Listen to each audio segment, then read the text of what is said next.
അപ്പോൾ പുതിയ വിശേഷം സിക്കാടയാണ്. സിക്കാട എന്നുള്ളൊരു പേര് ഇടാനുള്ള കാരണം എന്താ? അതായത് നമ്മൾ ഒരു വെറൈറ്റി ആയിട്ടുള്ള പേര് എന്തുകൊണ്ടാ സിക്കാട എന്നുള്ള പേരിട്ട്? സിക്കാട എന്ന് പറഞ്ഞാൽ ചീവീട് എന്നാണ് അർത്ഥം. ഞാൻ അത് കണ്ടിരുന്നു, ഒരു പ്രാണി അല്ലേ? ആ, ചീവീട്. ഈ വൈകുന്നേരം ഇങ്ങനെ ഭയങ്കരമായിട്ടുള്ള സൗണ്ട് ഉണ്ടാക്കത്തില്ലേ, ആ പ്രാണിയാണ് ചീവീട്. അപ്പോൾ ഈ ചീവീട് ആക്ച്വലി നമ്മളൊരു കാട്ടിൽ കയറുമ്പോഴത്തേക്കും ഭയങ്കര ഡിസ്റ്റർബിങ് ആയിട്ടുള്ള ഒരു ഫീൽ ആയിരിക്കും, ഭയങ്കര ഇറിറ്റേഷൻ ആയിരിക്കും. നമ്മൾ ഒറ്റയ്ക്കൊക്കെ പോവുകയാണെങ്കിലും ഇപ്പോൾ ഒരു കാട് ഏരിയ കൂടെ പോകുമ്പോൾ അത് കുറേ നേരം കഴിയുമ്പോഴത്തേക്കും പെട്ടെന്ന് അതങ്ങ് മ്യൂട്ടാവും. അപ്പോൾ നമ്മൾ ഒറ്റയ്ക്കാണെങ്കിൽ നമുക്ക് ഭയങ്കരമായിട്ട് പേടിയാവാൻ തുടങ്ങും. ശരിയല്ലേ?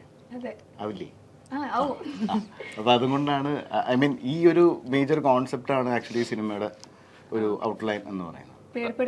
അല്ല, അതായത് ഇപ്പോ ശ്രീജിത്ത് പറഞ്ഞ പോർഷൻ എന്താ വെച്ചാൽ ഒരേ സമയം നല്ലതുമാണ്, അറ്റ് ദ സെയിം ടൈം ഒരേ സമയത്ത് തന്നെ അതൊരു പ്രോബ്ലമാണ്. രണ്ട് വശങ്ങളുണ്ടല്ലോ. ഇപ്പൊ നമ്മൾ ഈ ഓൺ ഗോയിങ് ഇപ്പോഴത്തെ സിറ്റുവേഷൻ നോക്കിക്കഴിഞ്ഞാൽ മഴ പൊതുവെ നമ്മൾ വളരെയധികം എൻജോയ് ചെയ്യുന്നതാണ് മഴ. പക്ഷെ അതേ മഴ ഒരു ദുരന്തത്തിൽ അവസാനിക്കുന്ന ഒരു കാലഘട്ടമാണ് ഇപ്പൊ നമുക്കുള്ളത്. സോ രണ്ട് വേർഷൻസ് ഉണ്ട് എന്ന് പറയുന്ന പോലെയാണ് ഈ സിനിമയിലെ ഒരു ട്രാവൽ. ഒരു നായകന്റെ കഥാപാത്രം എടുത്തു നോക്കിയാലും സിനിമയുടെ ഒരു ഹോൾ ജേർണി എടുത്ത് നോക്കിയാലും രണ്ട് വശങ്ങളുണ്ട്. എങ്ങനെ ആകരുത് ഒരാള് എന്നുള്ളൊരു ഇൻഫ്ലുവൻസ് നായകന്റെ ഭാഗത്തു നിന്ന് വേണമെങ്കിൽ എടുക്കാം, എങ്ങനെ ആകാം, അങ്ങനെ രണ്ടൊരു വശങ്ങളുണ്ട്. സോ അത് തന്നെയാണ് സിക്കാട. എനിക്ക് ഭയങ്കര സിക്കാട, എനിക്ക് തോന്നുന്നു ആർക്കും അധികം അറിയണ്ടാവില്ല, ഇതൊരു ഒരു ക്രീച്ചറിന്റെ പേരാണെന്ന് ആർക്കും അധികം അറിയാൻ ചാൻസ് ഇല്ല. ഇത് ആക്ച്വലി ചീവീടിന്റെ ഒരു ഫാമിലിയിൽപ്പെട്ട ഒരു ഇതാണ് സിക്കാട എന്ന് പറയുന്നത് ആക്ച്വലി. അതെ അതെ, എന്തായാലും പേര് എന്തായാലും അടിപൊളിയായിട്ടുണ്ട്. അപ്പോൾ ഇത് ത്രില്ലർ മൂവി ആയിട്ടാണ് വരുന്നത്. അപ്പോൾ ഇന്നിപ്പോൾ മലയാളത്തിൽ ഒരുപാട് ത്രില്ലർ മൂവീസ് ഇറങ്ങുന്നുണ്ട്. സർവൈവൽ ത്രില്ലർ എന്ന കാറ്റഗറിയിലാണ് വരുന്നത്. അപ്പോൾ മഞ്ഞുമൽ ബോയ്സ് തന്നെ ഇപ്പോൾ എക്സാമ്പിൾ പറയാം, ഭയങ്കര ഹിറ്റായി.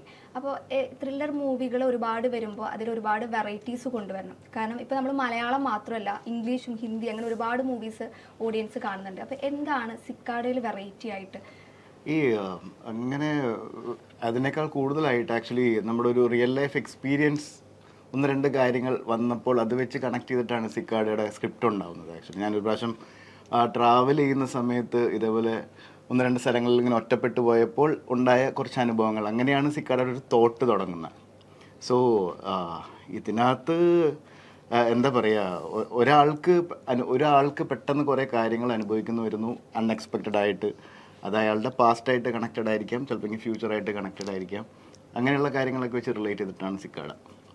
അതെ, ഇപ്പോൾ നമ്മൾ എല്ലാ സർവൈവൽ ത്രില്ലേഴ്സും നമ്മൾ വിചാരിച്ച പോലെ ഹിറ്റ് ആവണമെന്നില്ല, പിന്നെ അത് ആൾക്കാർക്ക് പെട്ടെന്ന് ഉൾക്കൊള്ളാൻ പറ്റണമെന്നില്ല.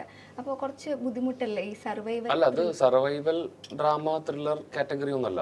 എല്ലാ സിനിമയും ഏത് കൊമേഴ്ഷ്യലി പറഞ്ഞാലും ശരി, ഏത് ആർട്ട് ഹൗസ് സിനിമ എന്ന് പറഞ്ഞാലും ശരി, ഏത് സിനിമയ്ക്കാണ് നമുക്കങ്ങനെ ഷോർട്ടായിട്ട് ഇന്ന ഓഡിയൻസ് വരും, ഇത് കാണും, ഇത് സൂപ്പർ ഹിറ്റ് ആവും. എല്ലാവരുടെയും ബേസിക് എക്സ്പെക്ടേഷൻ അത് തന്നെയാണ്, ഇത് ഹിറ്റ് ആവണം എന്നുള്ളത് തന്നെയാണ്. നമ്മുടെയും എക്സ്പെക്ടേഷൻ അത് തന്നെയാണ്.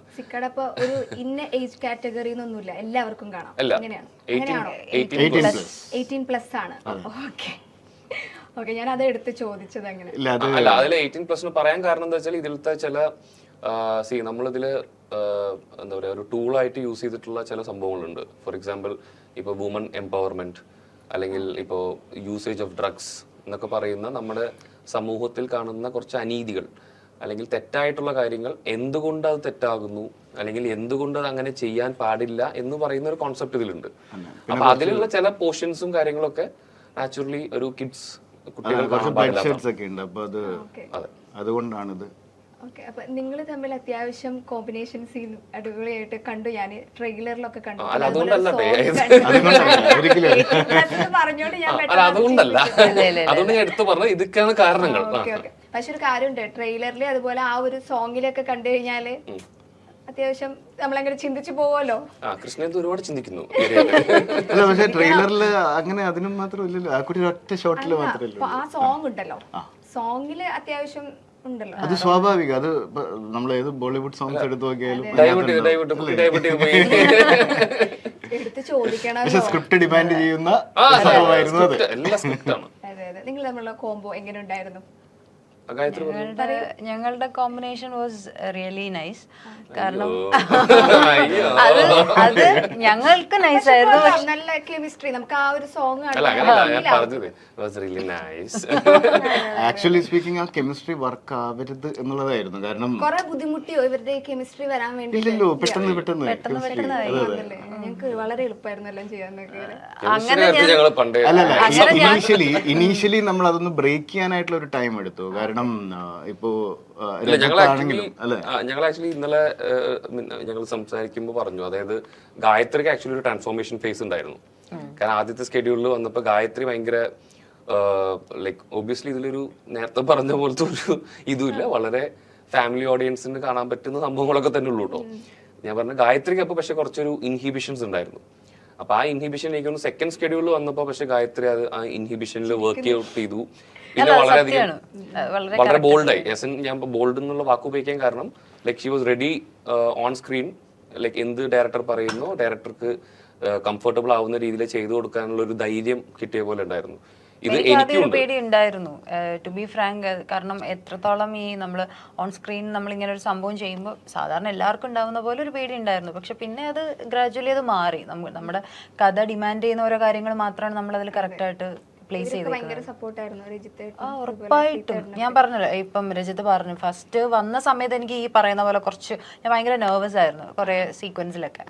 അപ്പം എന്നെ അതിന് ഒരുപാട് ഹെൽപ്പ് ചെയ്തത് രജിത്തും അതുപോലെ ശ്രീജിത്താണ്ണും. ഇവരുടെ രണ്ടുപേരുടെ സപ്പോർട്ട് ഇല്ലായിരുന്നു എന്നുണ്ടെങ്കിൽ ശരിക്കും. ഗായത്രിയുടെ ഫസ്റ്റ് മൂവിയാണോ ഇത്? അതെ, അതായത് ആസ് എ ഹീറോയിൻ ഫസ്റ്റ് മൂവിയാണ്. അപ്പൊ ഇതിന് മുൻപ് ക്യാരക്ടർ റോൾസ് പ്ലേ ചെയ്തിട്ടുണ്ട്, 1-2 പടങ്ങളിൽ ചെയ്തിട്ടുണ്ട്. പുതിയ സിനിമ അപ്പൊ അടിപൊളിയാവട്ടെ അല്ലേ? അങ്ങനെ ഇപ്പൊ ഇതിന്റെ പോസ്റ്റർ കണ്ടപ്പോഴേ നമുക്ക് ഫസ്റ്റ് തന്നെ കാണുമ്പോ ഭയങ്കര ഒരു എന്താ പറയാ ഈ നിഗൂഢത എന്നൊക്കെ പറയില്ലേ, അത് full through out the cinema ഉണ്ട്. അതെ അതെ. അപ്പൊ പോസ്റ്ററുകളൊക്കെ മേക്ക് ചെയ്യുമ്പോ ഇങ്ങനെ ഉണ്ടായിരുന്നു, ഇങ്ങനെ ചെയ്യണം അങ്ങനത്തെ ഒരു അങ്ങനെ ഉണ്ടായിരുന്നു? അത് ആ കഥ ഐ മീൻ ആ പടത്തിന്റെ മൂഡ് എന്താണ് എന്നുള്ളത് വെച്ചിട്ടാണ് പോസ്റ്റർ വർക്ക്ഔട്ട് ചെയ്തേക്കുന്നത്. ആക്ച്വലി അതിനകത്ത് സെൻട്രലിൽ നിൽക്കുന്നത് ജെയ്സ് ജോസ് എന്ന് പറഞ്ഞൊരു ചേട്ടനാണ് അതിൻ്റെ ഒരു ക്യാരക്ടർ ചെയ്തിരിക്കുന്നത്. അപ്പോൾ ഇവർ 3 പേരും തമ്മിലുള്ള കോമ്പിനേഷനാണ് ആ ഫിലിം ആക്ച്വലി. അതിനകത്ത് ഫോർ എക്സാമ്പിൾ നമ്മൾ ഒരു നാട്, ഐ മീൻ ഒരു ടൗൺ, ഒരു ഫോറസ്റ്റ്, ഇതിൻ്റെ ഒരു കോമ്പിനേഷൻ ഇല്ലേ? ഐ മീൻ ഇറ്റ്സ് ലൈക്ക് ഒരു നന്മ ഒരു തിന്മ, അങ്ങനെയൊക്കെ വെച്ചിട്ടുള്ള കുറേ കാര്യങ്ങളുണ്ട് അതിനകത്ത്. മെയിൻ തിങ് കാടാണല്ലേ? പ്രകൃതി ഇതിലൊരു വലിയ റോൾ ഉണ്ട് പ്രകൃതിക്ക്. അത് ട്രെയിലറിൽ നമുക്ക് ഭയങ്കര കണക്ട് ആവുന്നുണ്ട്. ഈ സിനിമയിൽ ആക്ച്വലി ഒരു എന്താ പറയാ ഒരു ഫസ്റ്റ് ക്യാരക്ടർ എന്ന് പറയുന്നത് പ്രകൃതിയാണ്. ഒരു സെക്കൻഡ് ക്യാരക്ടർ എന്ന് പറയുന്നത് ഇതിൽ ഒരുപാട് വൈൽഡ് ലൈഫ് ആനിമൽസ് ഉണ്ട്. ഒരു സെക്കൻഡ് ക്യാരക്ടർ അത്തരത്തിലുള്ള വൈൽഡ് ലൈഫ് ഈ പറയുന്ന സിക്കാഡ ഉൾപ്പെടെ. സിക്കാഡ ഉണ്ട്, പിന്നെ ഇലിയാന എന്ന് പറയുന്ന ഒരു പാമ്പുണ്ട്, പൈത്തൺ. ഒറിജിനൽ ആയിട്ട് തന്നെയല്ലേ? എല്ലാം ഒറിജിനൽ. പിന്നെ ഒരു പോത്തുണ്ട്, മുറാപ്പോത്ത് എന്ന് പറഞ്ഞിട്ടില്ല, ഒരു മുറാപ്പോത്തുണ്ട്, ഒരു കാട്ടുപോത്തിന്റെ ഒരു ഫീലുള്ള സാധനം. പിന്നെ പട്ടിയുണ്ട്. ഓൾമോസ്റ്റ് അതായത് നാച്ചുറായിട്ട് കണക്ട് ചെയ്ത അങ്ങനെ പോകുന്ന ഒരു മൂവിയാണല്ലേ? നേച്ചറായിട്ട് ഭയങ്കര ഡയലോഗ്സിനേക്കാൾ ഉപരി ഇത്തരത്തിലുള്ള ഒരുപാട് എന്താ പറയാ പ്രകൃതി, ആനിമൽസ്, അങ്ങനത്തെ ഒരുപാട് കോൺട്രിബ്യൂഷൻസ് ഈ എന്താ പറയാ ജോ എന്ന് പറയുന്ന ഒരു കഥാപാത്രത്തിന്റെ ട്രാവലിൽ വരുന്നുണ്ട്.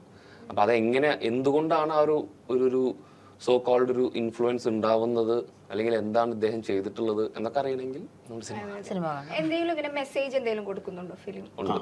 ഞാൻ അതാ നേരത്തെ പറഞ്ഞ വുമൺ എംപവർമെന്റ്, അതുപോലെ ഡ്രഗ്സ് യൂസേജ്. അതല്ലാതെ ഒരു മെയിൻ മെസ്സേജ് ഉണ്ട്, പക്ഷെ അതിപ്പോ പറയാൻ പറ്റില്ല. അല്ല, അതുകൊണ്ടാണ് ഇപ്പം പറയുമ്പോ എനിക്ക് പേടിയത്തില്ല. അല്ല, ഒരു കാര്യം പറയാം. ബേസിക്കലി നമുക്ക് ഒരു കാര്യത്തില് സിമ്പിൾ ആയിട്ടൊരു കാര്യം പറയാം. നമ്മൾ നന്മ ചെയ്യുമ്പോൾ നമുക്ക് നന്മ തിരിച്ചു കിട്ടുന്നു, നമ്മൾ തിന്മ ചെയ്യുമ്പോൾ തിന്മ തിരിച്ചു കിട്ടും എന്ന് പറയുന്ന ഒരു കർമ്മ എന്ന് പറയുന്ന ഒരു വിശ്വാസം ഉണ്ടല്ലോ, അതിന്റെ ഒരു ബേസ് ഇതിലുണ്ട്. അതിൽ സസ്പെൻസ് ഒന്നും ഒളിക്കുന്നില്ല, സസ്പെൻസ് ഒന്നും പറയുന്നില്ല, പക്ഷെ ആ ഒരു ബേസ് ഇതിലുണ്ട്. അല്ലല്ല, ഞാൻ അതുകൊണ്ട് വളരെ വ്യക്തമായിട്ട് അത് ആദ്യമേ പറഞ്ഞ, അതായത് ഇതിലത്തെ നായിക കഥാപാത്രമായ ജോയിനെ പോലെ ഒരിക്കലും ഒരു മനുഷ്യനും ആവരുത്. അത് വളരെ സത്യസന്ധമായിട്ട് തന്നെ ഞാൻ പറയുന്നതാണ്.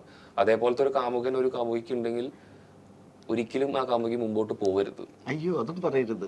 അത് പറയാം. അല്ല, അങ്ങനെ പറയാം, അതിൽ തെറ്റൊന്നുമില്ല. അല്ല, എന്താണ് അത്, എന്തുകൊണ്ടാണ് ഞാനത് പറയുന്നത് എന്ന് അറിയണമെങ്കിൽ ടെയിലെൻഡ് വരെ സിനിമ അത് ശരിയാണ്. അല്ല, എനിക്ക് ട്രെയിലർ ഫസ്റ്റ് കണ്ടപ്പോൾ ഫീൽ ചെയ്തത്, അതായത് ഒരു ലവ് ആഫ്റ്റർ വരുന്ന ഒരു സംഭവം എനിക്ക് ഫീൽ ചെയ്തത്. ഒരിക്കലും അത് മാത്രമല്ല, ഐ മീൻ അതൊരു എലമെന്റ് ആണ്. പക്ഷെ അത് വേറെ ഒത്തിരി എന്താണ് എലമെന്റ്സ് അതിനകത്തുണ്ട് സിനിമയിൽ. ഐ മീൻ ലവ് എന്ന് പറഞ്ഞതിന്റെ ഒരു ഭാഗം മാത്രം. പക്ഷെ more than that so many things are there. അതെ. ഇപ്പൊ ശ്രീജിത്തേട്ടനെ സത്യം പറഞ്ഞു കഴിഞ്ഞാൽ ശ്രീജിത്തേട്ടൻ വരുന്നതാണ് ഇപ്പൊ ഞാൻ ആദ്യം അറിയിച്ചത് നെഞ്ചോട് ചേർത്ത് പാട്ടുണ്ടല്ലോ, അതാണ് എനിക്ക് ഫസ്റ്റ് വന്നത്. കാരണം എനിക്ക് ആ പാട്ട് എനിക്ക് തോന്നുന്നു ഞാൻ സ്കൂൾ പഠിക്കുന്ന സമയത്ത് ആ പാട്ട് ഇറങ്ങിയെന്ന് തോന്നുന്നുണ്ട്. സ്കൂളിലോ അല്ലെങ്കിൽ ആ ഒരു ടൈമിൽ. അതെന്താ വെച്ചാല് നമ്മള് സ്കൂളിൽ ഒരു പരിധി അല്ലല്ല സ്കൂളിൽ ഒരു പരിധി കഴിഞ്ഞാൽ വീണ്ടും പഠിക്കരുത്, പാസ്സായി പോകണം. ഇപ്പൊ എത്ര വർഷം പഠിച്ചു സ്കൂളില്? ഇല്ല, ഞാൻ ആ സമയത്ത് തന്നെ, അതായത് എനിക്ക് തോന്നുന്നു +1 +2 ആ ഒരു ടൈമാന്ന് തോന്നുന്നു. എന്റെ അപ്പൊ അങ്ങനെ തോന്നുക. അപ്പൊ ഒരു മ്യൂസിക് ഡയറക്ടറിൽ നിന്ന് പെട്ടെന്ന് ഫിലിം ഡയറക്ടറിലേക്ക് വരുമ്പോൾ ആ ഒരു ചേഞ്ച് പെട്ടെന്നല്ല. ഞാൻ ഒന്ന് ഇടപെടാണ്, പെട്ടെന്നല്ല. ബിക്കോസ് ശ്രീജിത്ത് ഒരു ഡയറക്ടോറിയൽ ടാലന്റ് ശ്രീജിത്തിന് വളരെ മുമ്പ് തൊട്ടുണ്ട്. ലൈക്ക് ഒരു പെട്ടെന്ന് ഇമ്മീഡിയറ്റ്ലി ഒരു സിനിമ ചെയ്യാമെന്ന ഒരു ചെയ്യാം അങ്ങനത്തെ ഒരു കോൺസെപ്റ്റ് വെച്ച് തുടങ്ങിയ സിനിമയല്ല. ശ്രീജിത്ത് ഓൾറെഡി ഇതിനു മുമ്പ് മ്യൂസിക് വീഡിയോസ് ഡയറക്ട് ചെയ്തിട്ടുണ്ട്. അതല്ലാതെ ശ്രീജിത്തിന്റെ ചർച്ചകളിലൊക്കെ തന്നെ ഒരുപാട് സിനിമകളുടെ കോൺസെപ്റ്റും എന്താ പറയുക സിനിമാ ചർച്ചകൾ എപ്പോഴും സ്ഥിരമായിട്ട് നടക്കുന്നതാണ്. ഇൻഫാക്ട് ഇതിനു മുമ്പ് വേറെ 1-2 സിനിമ ലൈക്ക് പ്ലാൻ ചെയ്ത് മുമ്പോട്ട് പോകേണ്ടതായിരുന്നു. അപ്പൊ അതിനിടയ്ക്ക് ഈ ഒരു ത്രെഡും ഉണ്ടായിരുന്നു. അപ്പോൾ പിന്നെ അങ്ങനെയാണ് ഇതിലേക്ക് ലാൻഡ് ചെയ്തത്.